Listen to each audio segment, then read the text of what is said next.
The spot where the satellite cable plugs in is broken. You'll be hard-pressed to find a video like this online.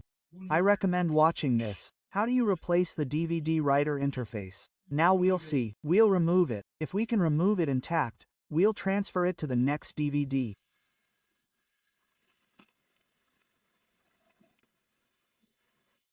We've removed it properly. We'll open it by inserting something sharp like this.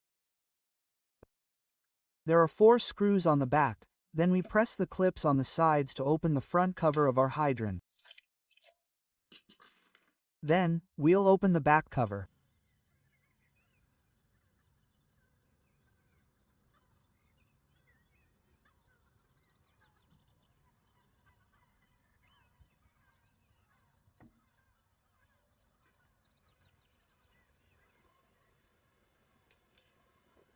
We'll clean the solder joints here. Let's lightly apply some paste to the soldered section.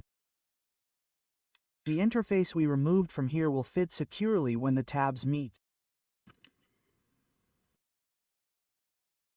Let's protect this plastic section. While doing this, you can press the legs here with the tip of your soldering iron to connect them to the solder joint.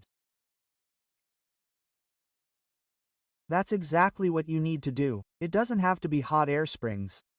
If you're patient, you can weld them here one by one. Let's check each leg individually. If there's any that haven't been soldered, we need to address it immediately. Later, I'll wash this part with thinner, dry it, and then we'll put it back in. It's ready now. Let's see if it works. Thankfully, all that work wasn't wasted. It's working smoothly now. So, that concludes today's shoot. We replaced the interface of our broken DVD with a piece we removed from an old DVD.